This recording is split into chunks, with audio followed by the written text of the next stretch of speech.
good evening, or good afternoon, or even good morning. I have no idea what time of day it is where you're watching, but here it's a beautiful sunny afternoon out here in the middle of the German countryside. And as you can see, we are still stuck at home. We are self-isolating, as it were, not because we're sick or anything like that, just because that's what's suggested by international governments at the moment. So yeah, we're sort of sticking around at home. We're only going out when we go for a walk with the dog, who's being surprisingly quiet today. We just went for a nice long walk in the sun, so maybe that's why. Or when we need to go out and buy something to eat. But as my wife tells me, I need to lose weight anyway, so I shouldn't be eating as much, and we can use this opportunity to maybe lose some weight. So here we are back at our magnificent piano, and last week I posted our first Boogie Woogie video, where we did a sort of basic left-hand pattern, and everybody seemed to enjoy that, which was rather good fun, so thank you for that. And then at the weekend we posted our first live stream, and we had sort of a couple of problems setting everything up with the sound. But I think I've worked out a better way of doing it now, which I just need to test one more time, whereby I can use this microphone here and have a microphone on the piano, and both sort of mixed together, going into our camera. Now, our camera is actually my iPhone at the moment. That's what we're using. So, you know, to get all that mixed down and into there was a bit of a challenge, but we think we've managed to work it out with the equipment that we have. So we will, once again, on the next weekend, we'll be doing another live stream from the piano. So if you have any requests, let me know. Sensible requests, please. And yeah, we'll take it from there. So last week we had our first boogie session, and I showed you, don't forget Boogie Woogie is all about sort of the driving left-hand rhythm, yeah? So we looked at a couple of basic figures in the left hand to sort of make that work, and we had this one, with the thumbs doing all the work. The thumb is sort of driving the rhythm forward on the beat, and the little finger, the pinky, is doing a sort of an upbeat. Yeah, and that works. That should be quite easy for most people if you want to follow along. What you can do is, of course, play those notes together. That gives you that sort of rhythm. I remember when I was young at home, my dad always wanted to be able to play a bit of boogie as well, and he sort of taught himself to do it with two hands. He would play two notes with his left hand and one with his right hand. And then I would play at the top end of the piano, and we'd sort of play our boogie woogie together. So that's how my dad used to do it. But you know, we need both of our hands to play a proper boogie woogie ourselves, so we're going to do it together.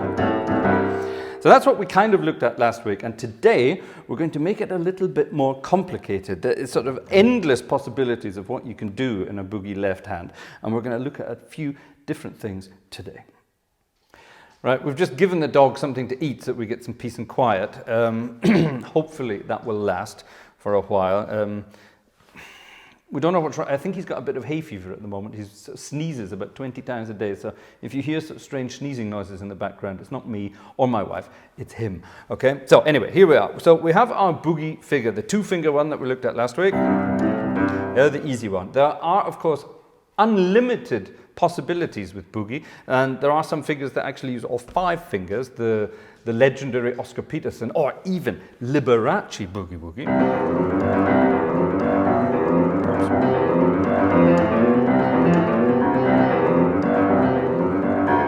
And so on and so on and so on. Yeah, that uses all 5 fingers, and that is, you know, that's pretty hard going if you're going to do that for a 10-minute boogie song. If we look through the history of boogie woogie, we've got chord-based boogie figures, so that's Mead Lux Lewis and his Honky Tonk Train.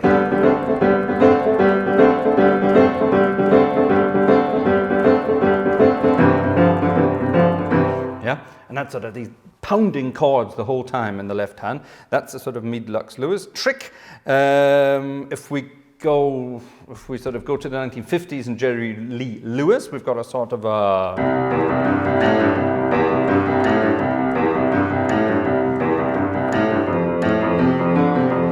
that kind of stuff. It's a bit more rolling, if you like, but it's driven from the bottom note this time. And then, of course, there's the walking bass, which is this. That kind of stuff. Or if you transpose it into E flat, then you've got Ray Charles Mess Around, yeah?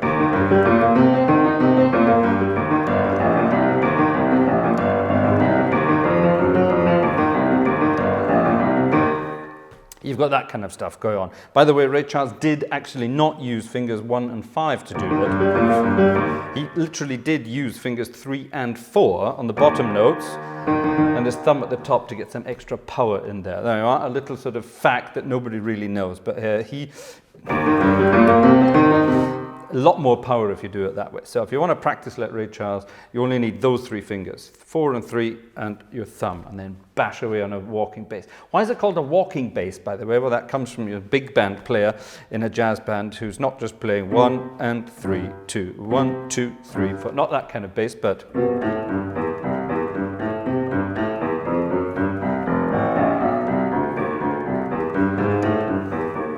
yeah, sort of walking through the notes while he's playing a bass figure. So that's your walking bass. There you are, a little bit of history now. Now we're going to look at some of those in slightly more detail, and later on I'm going to show you my favorite left-hand boogie figure that I like to use. So if we're going to take our original figure,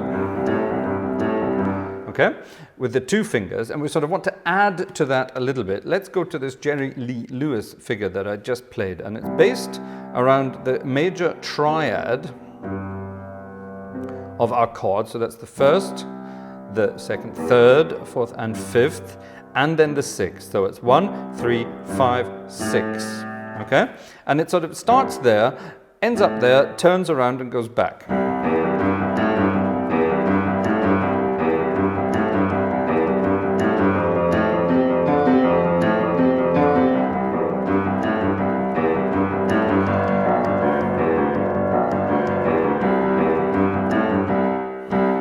Okay, and what he does very clever, he starts with the little finger, that's the driving finger this time, so that's the 1 of the beat, so boom, that's the first beat of the bar, and that drives it forward. He then uses the 2nd C, he repeats the C, uses the 2nd C to get the rhythm up.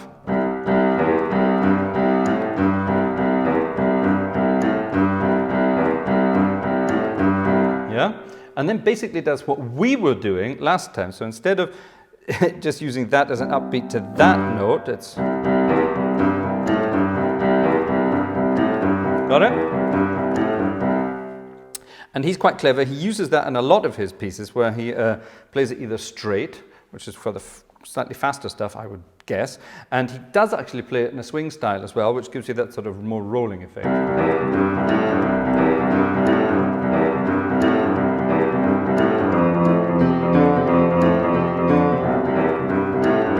And so on and so on and so on, yeah?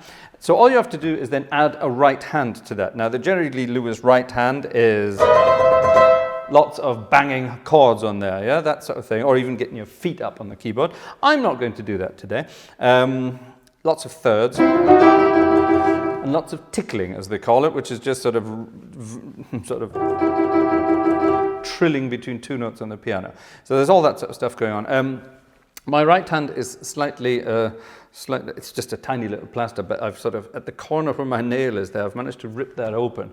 I was working on the car the other day, and my left hand has also got a big dent in it as well. I don't know what I did. If you haven't checked out my other channel, by the way, it's called Gartshore's Garage, there's a link. I'm working on my ratty old Mercedes and getting it ready for the summer season. And because we're sort of stuck at home at the moment, I'm doing that quite a lot as well, and managing to get quite a lot of work done, but at the same time managing to damage my hands.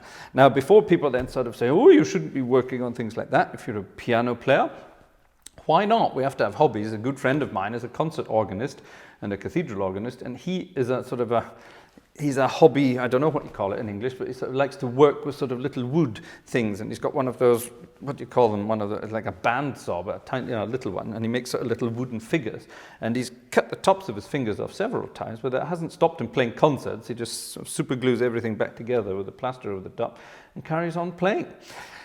So yeah, so we're not that sort of snowflakey as you might think. So what does that sound like if we take our little Jerry Lee Lewis number and sort of bash the hands together? It sounds hopefully a little bit like this.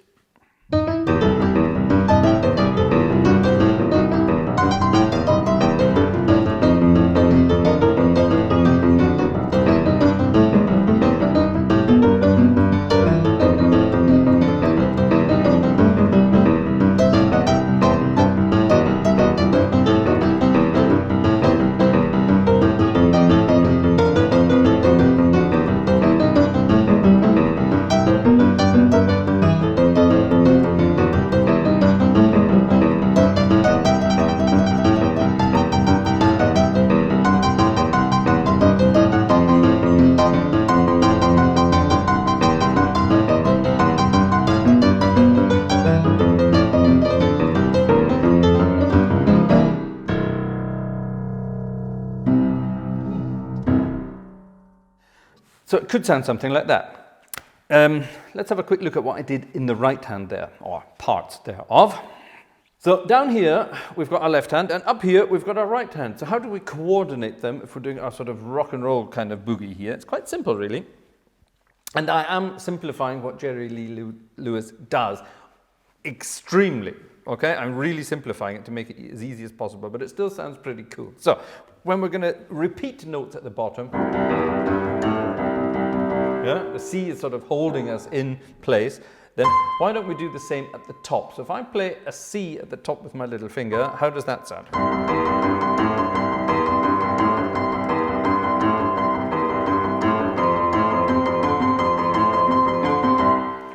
I think you can hear where this is going, yeah? Now, if I then take a G with that C, now I'm using 2 fingers, okay, C and G. So there's my C at the bottom, 1, 2, 3, 4, 5. That's the 5th of our scale, and I'm making this interval here, that's the 4th, between the G and the C. I don't want to talk too many intervals, that makes it far too technical, but never mind. I'm just playing G and C there. Now, if I do the same thing again with these 2 notes, that sounds much more rock and roll. Ready?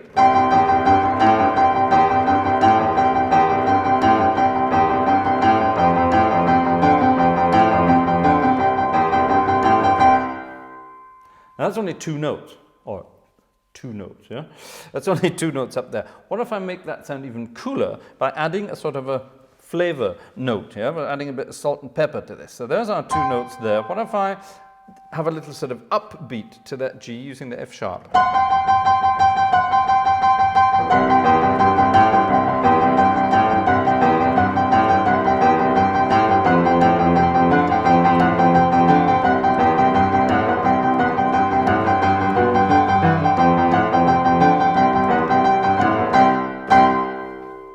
And it doesn't really matter where I put in that F sharp, it sounds pretty good. Okay, we're getting there. That's sounding pretty cool already. What if I now sort of vary that a little bit by adding some more notes of the C major scale, or even some bluesy notes of the C scale? So I'm going to use my thumb now, even though it's dying.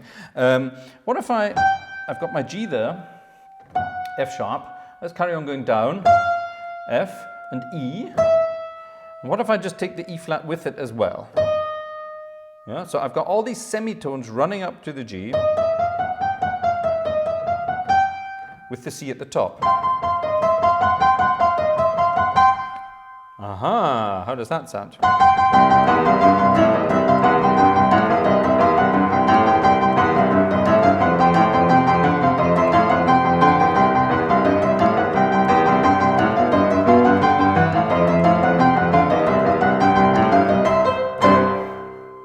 And I sort of close off by going at the end. That's pretty cool, isn't it? That's sort of a very simplified rock and roll Jerry Lee Lewis style boogie. How about that? So a little bit earlier I mentioned that Jerry Lee Lewis used this sort of left-hand figure also in the swing style.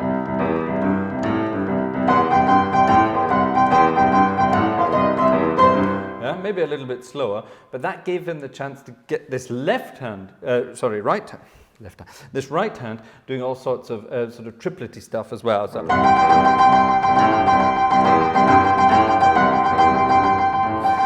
And then, of course, we get into problems with our coordination. Now, somebody last week said to me, how do I practice getting my left hand and my right hand sort of independent from each other? Well, the simple answer is practice. You can't do something like this off the bat. If you can, then you're an absolute genius and you don't need my videos. But you have to practice that. So how do you practice that? Well, get the left hand going all by itself and ignore the left hand, yeah? So you should be able to play the left hand and look around at the same time. So I'm looking at the hinge on the piano, I'm looking out the window, yeah? And then the right hand comes in and you can still talk at the same time. Oops. And then you gradually add the triplets.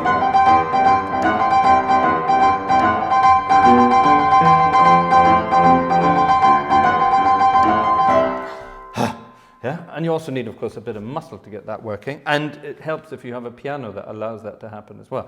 This piano is old and dying, and sometimes the notes don't repeat the way you want to, so you're really banging away on that. So yeah, simple answer is practice, practice, practice, practice, practice, practice, practice, practice. So far, so good. I hope you've been pausing and practicing. Keep coming back, don't forget. So yeah, if you like what you're hearing and seeing so far, don't forget to give this video a thumbs up. And if you haven't already, don't forget to subscribe.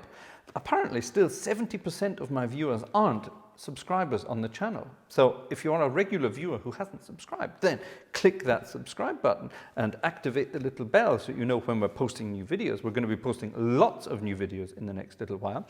And yeah, we're pretty close to the 30,000 subscriber mark, which apparently is sort of a big thing in YouTube these days, 30,000. Apparently something magic happens at 30,000. I haven't worked out what it'll be yet, but if it happens, I'll let you know. So don't forget, thumbs up, subscribe, ring the bell.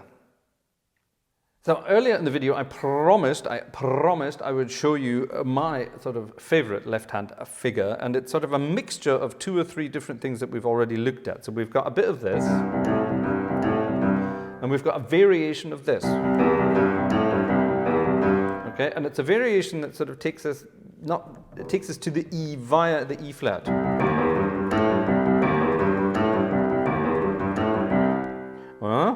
And if you sort of mix them together and play them simultaneously, as it were, you end up with something like this.